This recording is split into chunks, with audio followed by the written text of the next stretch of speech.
Today I want to give you 3 golden rules I follow every time I approach a new project and I need a story that offers a great return of investments for my clients. Now, while you're at it, press that subscribe button and let's dive into it.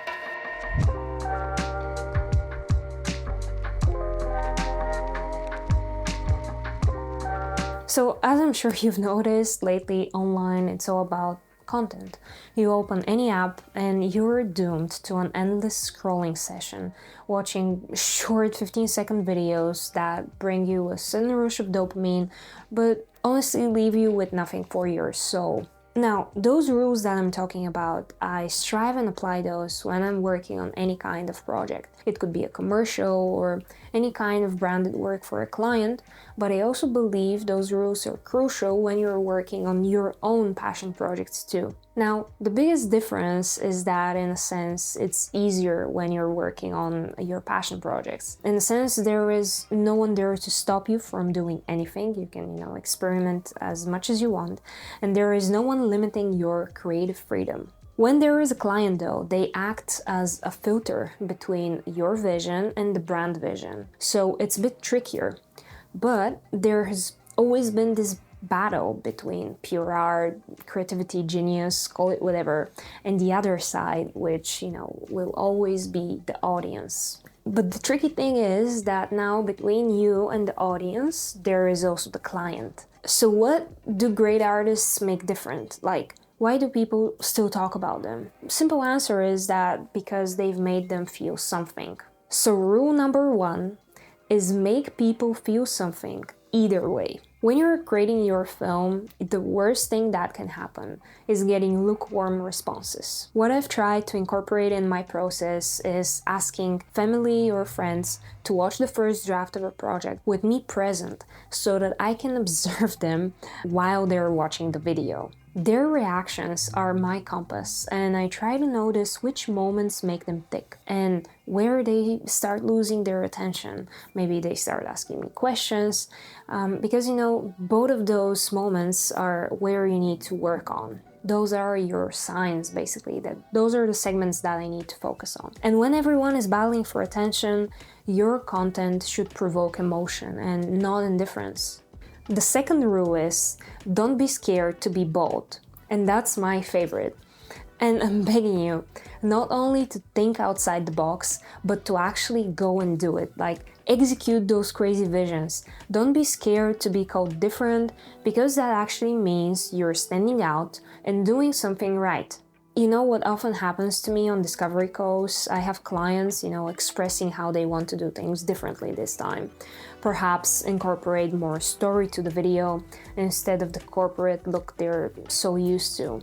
Or, recently I had this project where I was told that the video should catch the viewer's attention. It's a short 30-second ad that needs to make the audience, want to buy the product that's being presented. In both cases, the pre-production meeting with the client went great. The initial vision that I had planned, it was accepted positively. But lo and behold, comes feedback time, and I hate feedback when it's coming from people who don't really have an understanding. But anyways, comes feedback time and the client starts pulling away. They're feeling that they're seeing something different, and therefore they're also experiencing something different, and a feeling that they're not used to feel, and their croc brain is triggered and they need to revert back to safety, follow the rules, because something bad will happen if they don't. This is how they have done things until this point. It has worked, so now that I'm presenting this new thing that they wanted, it's actually scary. And now comes the tough part, because trust gets built over time, and creative freedom is a bit like a Play-Doh. I mean, it sort of gets remodeled at every stage of the project. But remember, it's your hands that are holding this force, this creativity. And what I want you is to don't allow, the grip of the client around you to alter that too much, to alter that special thing that you have, that you're holding. It's all about balance. It's all about both sides, being satisfied. And I know that we are all, figuring that out in every aspect of our lives. But the more you tune into your intuition, the better.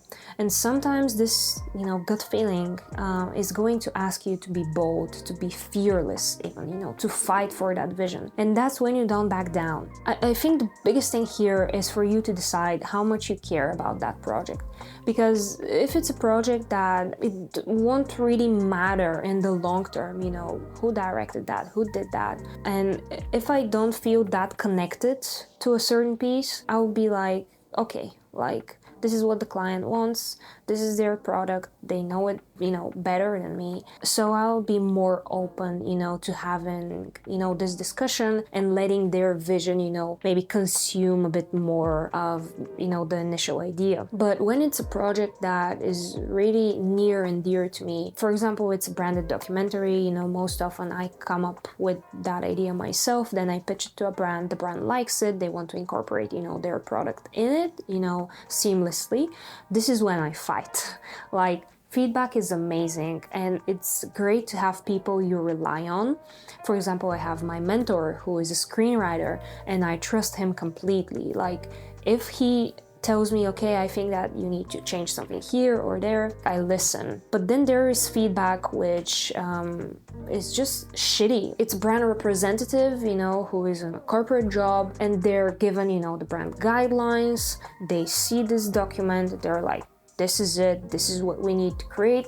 This is her, first draft and it's, so different. So what do you do?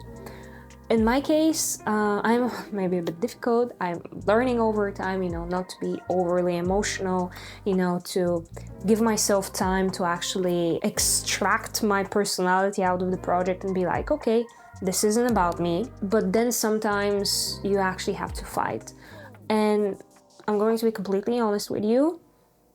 There is maybe one client that I did fight with and I told them, how I feel, because they were kind of exploiting me, given, the budget and my vision, and they were just wanting things from me that, and my team, that were just pure insanity. So there are those cases too. And I didn't back down. I was like, no, I'm gonna fight. And yeah, the project got out. It actually got a lot of success. What I want you to also remember from that is that the brand representative is not the brand. Don't start hating, a brand just because of one person who works there and didn't treat you right. So yeah, be bold, know how to negotiate and set clear, expectations from the beginning. And yeah, I'm starting a bit of a rant here. I'm sorry, kind of deviating from what I wanted to share with you initially, but I hope this helps too. So without further ado, let's go through rule number 3. Which is that how it looks matters more than what it says. And you might be thinking, is this girl going cuckoo? I was telling you kind of the exact opposite of, what I just said, but it's not. Just listen to me, trust me. The frame of a picture actually matters more than the picture. Only initially though, because the frame is there to draw your eyes to the picture in the first place. It's like when you go to a gallery or you see a movie poster or, a pitch deck. So your idea should totally, evoke emotion, be bold, but it's your responsibility to draw attention to the idea in the first place. Like, no one is going to see your idea unless you draw their attention to it, and that's why the frame matters. And we are circling back to attention. If you're striving to get work, think about out-of-the-box ways to present your ideas. Send an audio message on Instagram instead of an email to a potential client. Just rent a billboard right outside their company HQ. Think about those crazy ways to draw attention to your idea. Make it, stand out before they even know what the idea is. Brand representatives are people too. So think about what would get you out of your chair and go do that. And lastly, as a bonus, be a nice company. If people enjoy your company, spending time with you, trust is going to get established over time. Just be kind and let this kindness propel you forward. And speaking of that, don't forget to like and subscribe, help me with this YouTube algorithm battle. Yeah, that way, I'm able to truly dedicate more time and energy to this. And I feel today was a good day because, yeah, I'm feeling very good about this video. There is 2,000 of you already, and this is like insane. I'm excited to keep going. So thank you for watching, and I'll see you next week.